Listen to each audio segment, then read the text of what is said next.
surprised you? Shoot, the week before, Jordan and Julian going down, I still remember that week vividly. I was at home watching the game. I see those two go down, and I know the next week coming up, we have the week after the bye week, we have Florida coming in. So I know I had to step up. It was a big game for me.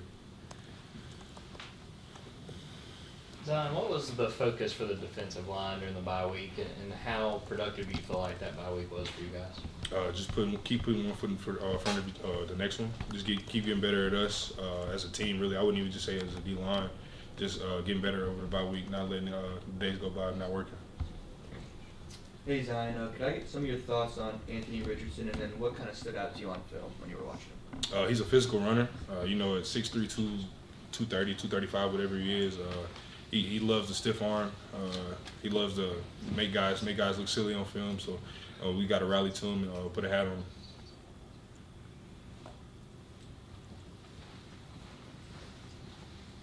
You guys have obviously been very productive on the defensive side of the ball.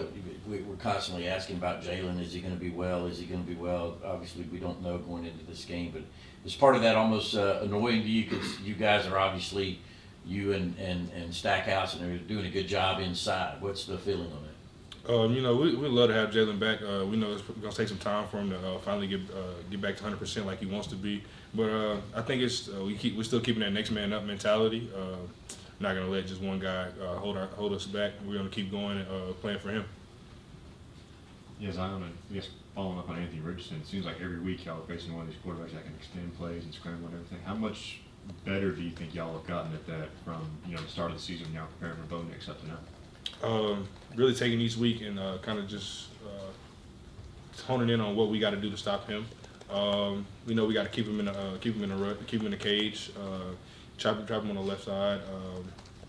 We know he wants to get to his right, so just doing little things like that, just keep him in the pocket and let our guys cover. Kirby had just said that he thought while the defense has improved over the course of the season, you guys still haven't played your best football. What do you think you guys as a unit have to do to get to a point where you are playing your best football of the season? Just keep believing in each other. Not letting one thought get us out of our comfort zone. Just keep playing defensive Georgia football like we know how we can. We've seen Michael come on, and play these, his freshman season. Just what kind of development have you seen in him, and how much confidence do you have in him to go out there and make plays? I have confidence in Michael. Just from the spring and from the summer, I knew what kind of workmanship he had. He's a guy that want to come in and keep his nose clean and keep his head down and keep working. Just throughout the season, you see it get progressively better. His pass rush, even him striking in regular downs, first and second down, he's gotten a lot better at that. So when he's playing at his best potential, he's very good. Zion, by the numbers, or doing as a defense, similar things to last year. But how would you grade how you all have done, and how important is this next stretch going to be, considering these offenses you're about to face? I feel like up until now, we haven't really been tested as a defense outside of the Missouri game. As well as playing a fourth quarter game. So I think that's going to be a big thing for us in the second half of the season because we know we got some big opponents coming in.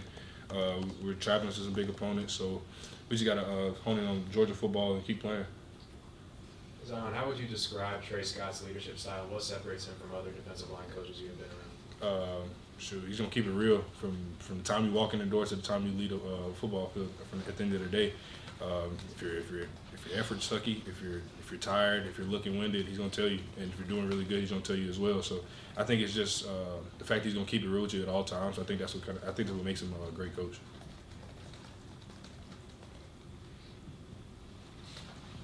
You've been playing a lot on special teams, especially field goal and PAT. Mm-hmm. How have you embraced that role this year? Really just going back to doing whatever I can for my team. I know JD had that position last year, and he was a big wall. We need every point we can get when it comes to field goal, PATs, when it comes down to thicker games. So, and I love to be that guy that they turn to and look to for pick up that block.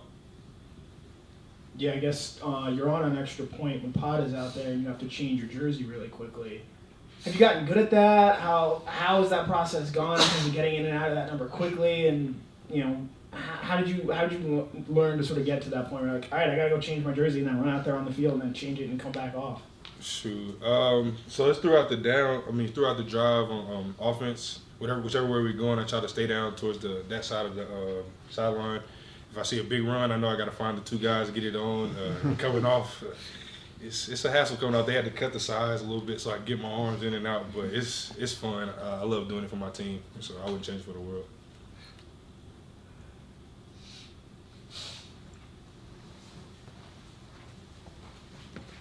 Zion, is there anything you tell some of the younger guys, maybe the true freshmen or guys who haven't played in this Florida game, as far as what to expect when you're out there?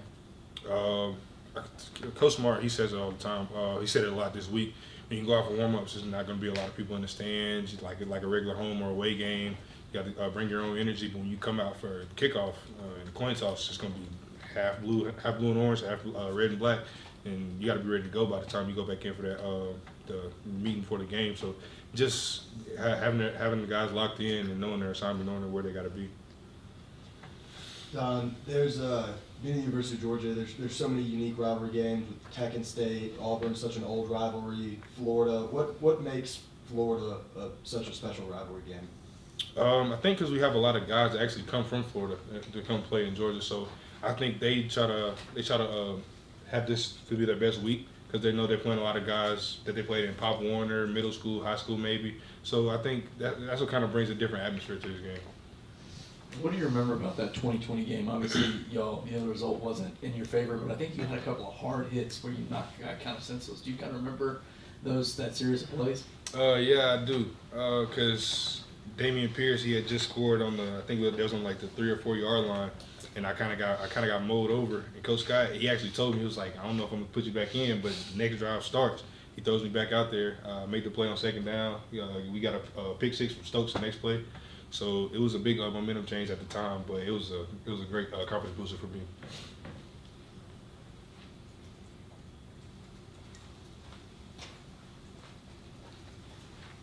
So it looks like Tennessee was on your final list of finalists when you picked Georgia. Well, how involved were you with them in the recruiting process, and did the home state not factor in much? I love my home state school, but it was a lot of different coaches there at the time. I loved it down here now at Georgia, but I just didn't feel like it was home for me. Didn't really get recruited well, and I can't really blame it on the coaches there now, but it was the best decision for me at the time. Any other questions? All right, thank you. Thank you. Thanks, Zion.